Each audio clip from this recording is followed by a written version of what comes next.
ঈদ মুবারক। আসসালামু আলাইকুম। শিনা কিচেন রান্নাঘরে আপনাদের সবাইকে স্বাগত। আমি ঈদের দিন সকালে কি রান্না করব সেটা আপনাদের সঙ্গে শেয়ার করব। সবাই আশা করি ভালো আছেন। রমজানটা সবার ভালো কাটবে। কেটে গেল একটা 1 মাস পর সিয়াম সাধনার পরে রমজান শেষ হওয়ার পরে আমাদের ঈদ আসে, মুসলমানদের সবথেকে বড় উৎসবের দিন। আমি আজ ঈদের দিন কী করব সেটা আপনাদের সঙ্গে শেয়ার করতে এসেছি। আমি মুরগির মাংস রান্না করব। এখানে গরুর মাংস রাখছি, আমি পাতিলে খিচুড়ি ভাত দিয়েছি আর সেমাই আমার হয়ে গেছে, এটা আমি দেখাতে পারি নাই। আমার বাসায় অনেক মেহমান আসে, এই জন্য আমি একবারে বড় পাতিলে খিচুড়ি দিয়ে দিয়েছি। আমি শুধু আপনাদের সঙ্গে দুইটা মাংসেরই রেসিপি শেয়ার করব। আমার ভাতটা প্রায় হয়ে গেছে, আমি হালকা দমে রেখে দেবো, হালকা ঘি ছড়িয়ে উপর থেকে। আর মাংসটা আমি গরুর মাংসটা আগে প্রেসারে দিয়ে দেবো, হালকা সেদ্ধ হতে থাকবে। আর মুরগির মাংসটা আমি কড়াতে দিয়ে দেবো, একদিক কড়াতে দেবো, একদিক বেটে দিয়ে দেবো, তাহলে সেই মাংসটা টেস্ট ভালো হবে। কারণ সোনালি মুরগি একটু ভেজে নিই, বা পোলট্রি মুরগি হোক একটু ভেজে নিয়ে রান্না করলে সেই মুরগির স্বাদ খুব ভালো হয়। আমি গরুর মাংসটা সেদ্ধ করে নেব। আমরা যেরকম বিয়ে বাড়িতে গেলে দেখবেন বাবুর্চিরা আগে মাংসটা ড্যাগে তুলে দিয়ে অনেক সময় লাড়ার পরে আস্তে আস্তে আস্তে আস্তে মশলাগুলো দিয়ে সুন্দরভাবে কষায়। এদের মাংসটা খেতে খুব দুর্দান্ত লাগে, আর বিয়ে বাড়ির মাংসটা আমার খুব ভালো লাগে। তার আগে আমি মাংসটা প্রেসার কুকারে একটু নুন আর হলুদ দিয়ে আমি 5-6টা সিটি মার নেব। তারপরে আমি একে একে মশলা দিয়ে সুন্দরভাবে রান্না করব। তাহলে আমার মাংসের যে হাড়গুলো আছে একদম সুন্দরভাবে নরম হয়ে যাবে আর খেতে খুব ভালো লাগবে। এখানে আমি প্রায় 2.5 কেজি মতন মাংস নিয়েছি।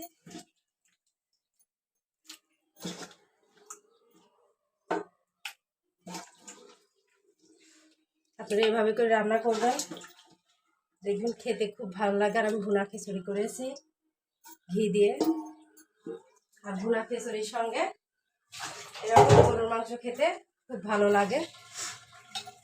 আমি একটু নুন আর হলুদটা মাংসের মধ্যে দিয়ে সেদ্ধ করে নেব।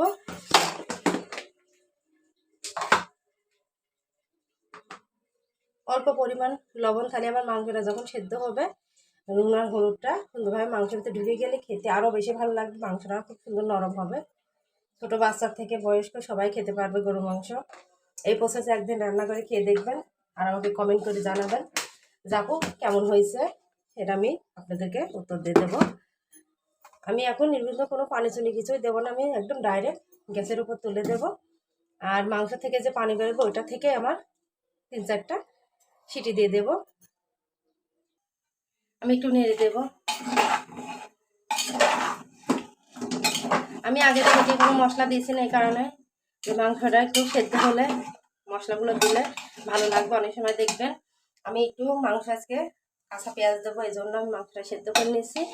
আর কাঁচা পেঁয়াজটা যদি অনেক সময় ধরে রান্না হয় মানে প্রেশার কুকারে, দেখবেন মাংসটা একটু টকটক ভাব লাগে। আর পালেতে রান্না করলে ওরকম কোনো সমস্যা হয় না, কিন্তু আমার তো পালেতে রান্না করছি না। আর চুলাতে রান্না করলে সব থেকে বেশি ভালো হয়। যারা গ্রামে থাকেন অবশ্যই চুলাতে রান্না করবেন অনেক সময় ধরে, দেখবেন ওই মাংসটা খেতে আরও বেশি ভালো লাগবে। এটা আমার এমনই হতে থাকে। এবার মুরগির মাংসটা চুলাতে দিয়ে দেব। আমি মুরগির মাংসটা চুলাতে প্রথমে দিয়ে দেবো। বাটা মশলা হয়ে গিয়েছে সবই, একদম সিম্পল মশলা নিয়েছি।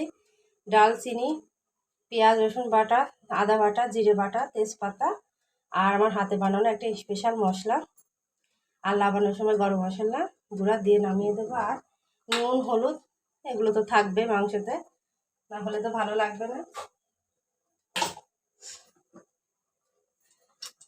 আপনারা চাইলে গরম মশলাটা বেটেও দিতে পারবেন, কিন্তু আমার হাতে বানানো মশলার মধ্যে গরম মশলা, এলাচফল, স্টার, জয়ত্রী সম্পূর্ণ দেওয়া আছে। প্রায় 8-9 রকমের মশলা আমি দিয়ে বানাই। আমি এবার সাদা তেল দিয়ে দেব। আমার কড়াইটা কালকে পুড়ে গিয়েছে, কড়াইতে আমি বানালাম।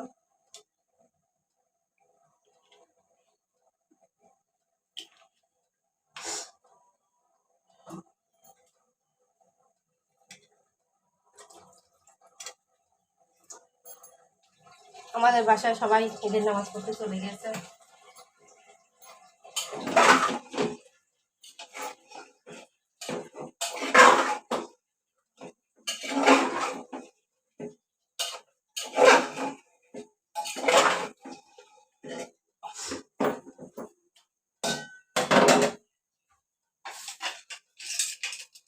আমি প্রেশার কুকারে এবার ঢাকনা লাগিয়ে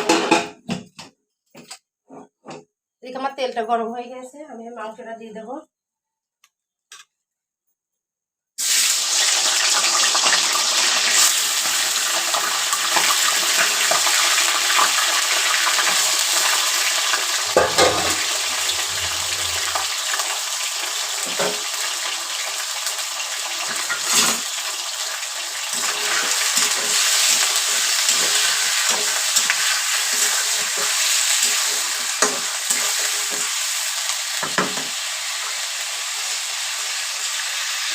আমার মাংস থেকে তো পানি বেরো গিয়েছে, আর মাংসটা ভাজা যাবে না।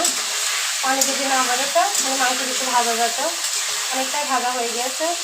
আমি এবার একে একে মশলাগুলো সম্পূর্ণ দিয়ে দেবো মাংসতে।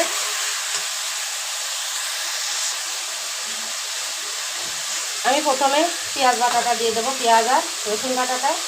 এটা আদা বাটা 1 চামচের একটু বেশি, জিরে বাটা 1 চামচের একটু বেশি। ঈদের রান্না একটু স্পেশাল না হলে হয় না, সব কিছুই মশলা বেশি যায়। আর গরম মশলা সেটা করে নিয়েছি আমি। অর্ধেক মুরগির মাংস দেবো, অর্ধেক গরুর মাংস দেবো।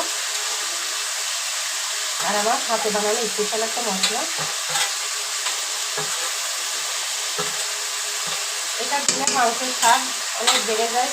আপনারা যদি দেখতে চান অনেকে আমাকে কমেন্ট করবেন, আমি মশলাটা বানানো দেখাবো আপনাদেরকে।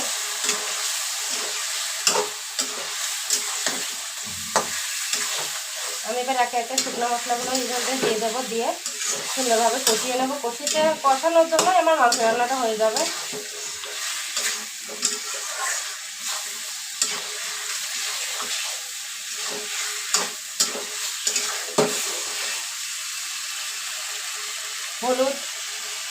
হলুদ পরিমাণ মতন দেবেন, বেশি হলুদ দিলেও খেতে ভালো লাগে না।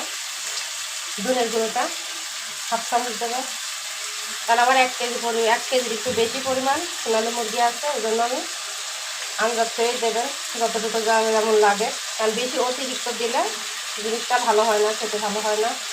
লবণটা স্বাদ মতন দেবেন।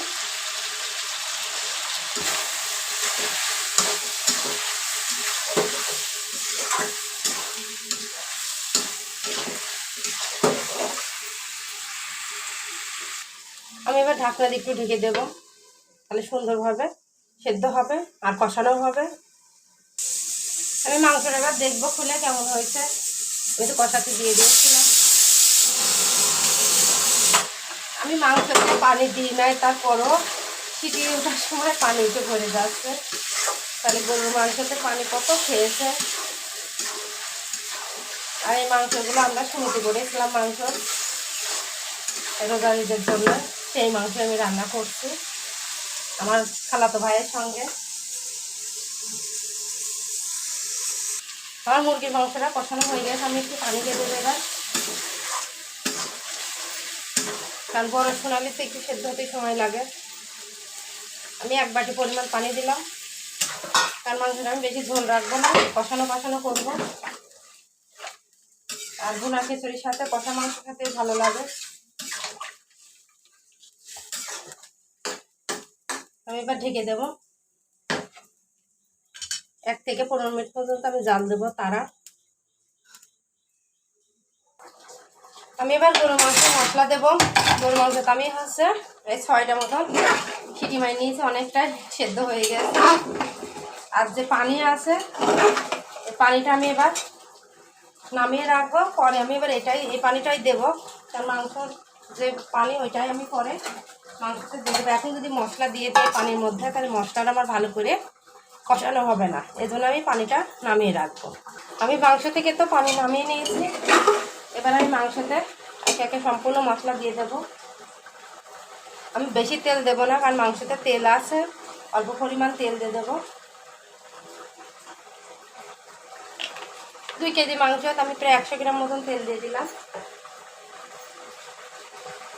আর আমি এবার বাটা মশলাগুলো দিয়ে দেবো। এর মধ্যে আছে শুকনো মরিচ ভেজে গুঁড়ো করে নেওয়া, গরম মশলা, ডাল ফল, স্টার, গোলমরিচ আমি একসঙ্গে এরকম বেটে নিয়েছি গরু মাংস দেওয়ার জন্য। আমি এই মশলাটা কিন্তু মুরগিতে দিই নাই, কারণ মুরগিতে দিলে খেতে ভালো লাগে না। আমি প্রথমে তেজপাতাটা দিয়ে দিলাম, জিরে বাটা, আদা রসুন পেঁয়াজ একসঙ্গে বেটে নিয়েছি। এখানে আমার হাতে বানানো মশলা, ওই মশলাটা আমি সব কিছুতে ইউজ করি। এখানে গরম মশলা, ডাল ফল। আমি আগে এই মশলাতে কষিয়ে নিয়ে দেখবো, যদি লাগে আমি ফের দেবো একটু মশলা, একটু নেড়ে নেবো।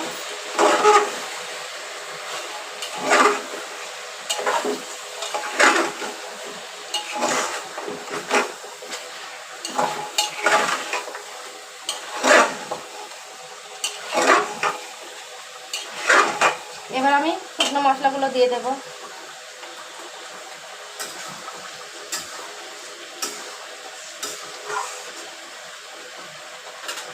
শুকনো মশলা, হলুদ, আমি হলুদ অল্প দিয়েছিলাম, আর 1 চামচ মতন দিয়ে দিলাম।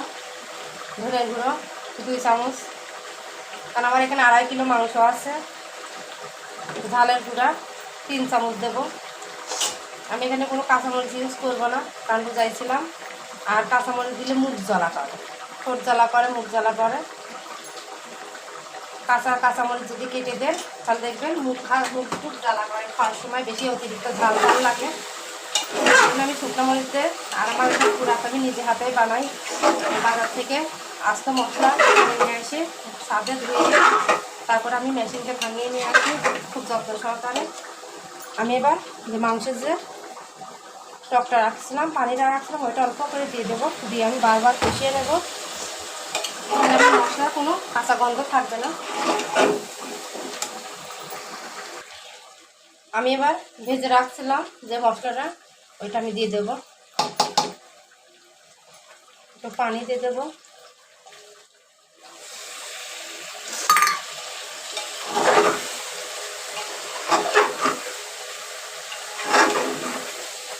কত সুন্দর একটা কালার হলো। অনেক সময় মাংসের কালার দেখে মাংস খেতে ভালো লাগে, আর দেখলে বোঝা যায় যে ভালো হয়েছে কিনা।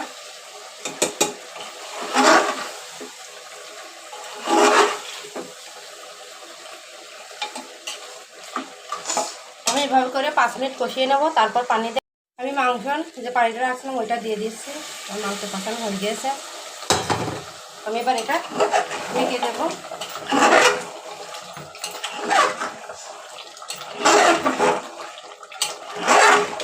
আমি তো তখন 6টা সিটি দিয়েছি, আমি আবার এখন 6টা দেবো। 6টা দিলে আমার মাংস রান্না কমপ্লিট হয়ে যাবে। যাদের দাঁতের সমস্যা আছে তারা একটু নরম করবেন গোশ, যাদের দাঁতের সমস্যা নেই তারা একটু শক্ত শক্তই খেতে পারবেন, এভাবে কষিয়ে নিয়ে খেতে পারবেন। আমি আরেকটু পানি দিয়ে দেবো মাংসতে।